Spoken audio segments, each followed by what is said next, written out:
Hello! My name is Megan and I'm from the Grand Rapids Children's Museum. And this is Juniper. Hi. Today we are reading a very special book about a mermaid. It's called Oona. Oona. Are you comfy and cozy and ready to read? Yeah.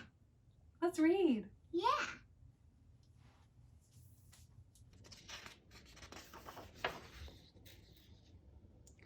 Oona.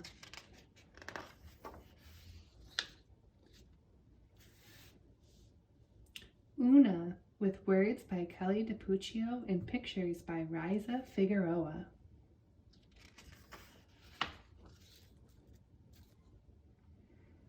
Oona was sweet and a little bit salty, like the ocean where she lived.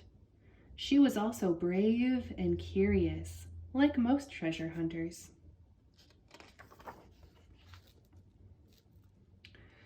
When Oona was just a baby, no bigger than a scallop, she chased a pearl into the mouth of a whale. Lucky for her, she popped right back out. As the years passed, Oona found bigger treasure and even bigger trouble.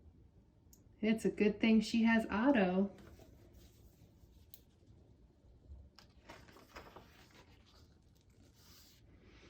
Oona rescued Otto from an oyster net when he was just a pup. She taught him tricks like sit, roll over, walrus, and her favorite, puffer fish.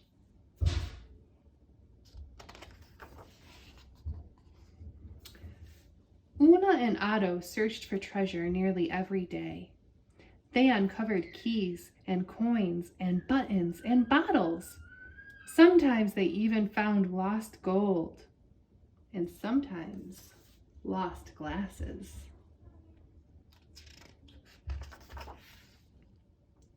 But there was one special treasure Oona could never quite reach, the crown. It was extra sparkly in a way that made Oona's heart thump. But the crown was stuck deep in the rift, and not a pole or a pail or the sticky stick of a snail could get it unstuck. Still, Oona was determined.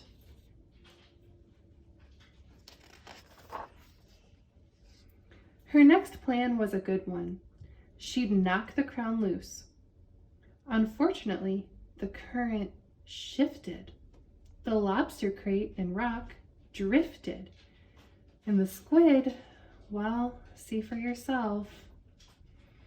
It's hard to say who was more surprised when the water cleared, Oona or the shark.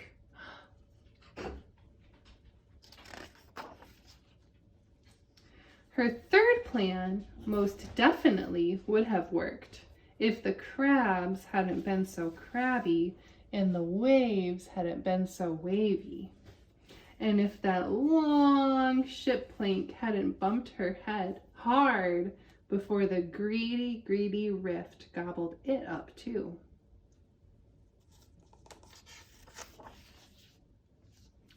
Poor Oona. This was getting personal. She shouted into the pit, "You can keep your dumb crown. I quit." Generally speaking, mermaids are not quitters. But at this point, one could hardly blame her.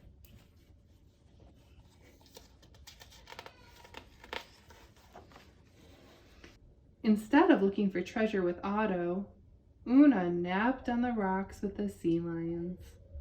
She drew pictures in the sand with the starfish, and she read from her favorite glass bottles with her land friends. All of this would have been perfectly fine, except Oona wasn't perfectly fine.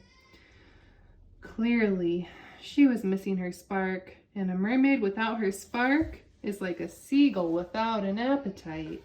Unnatural. A seashell washed ashore. Oona studied it thoughtfully.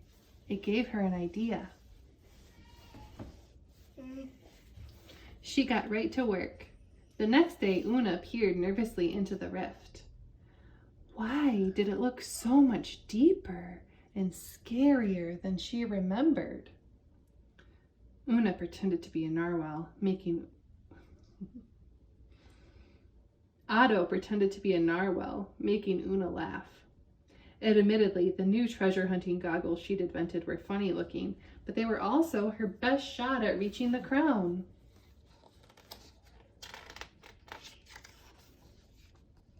She dove to the bottom of the murky rift.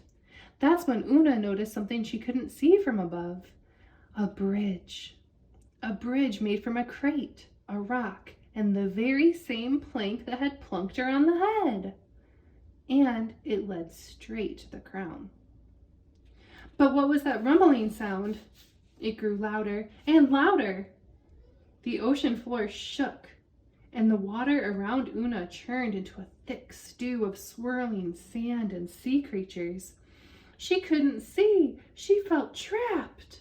Would the hungry rift gobble her up too?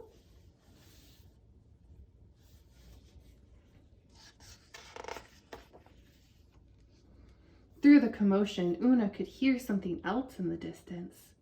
It was faint, but comforting and familiar. The whales! Look, maybe that's her other friend. Mm-hmm. That little blue Mm-hmm. thing. Oona sang along until the rumbling stopped and the water cleared. Finally, this was her chance. Oona held her breath. Ready, steady, aim.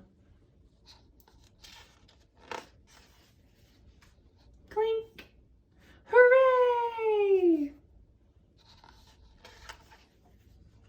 We did it! Oona cheered, placing the crown on her best friend. It really is beautiful, she gushed. But these, Oona said excitedly, holding up her new goggles, these are spectacular. Otto agreed, because sometimes the best treasure in the world isn't found. It's made.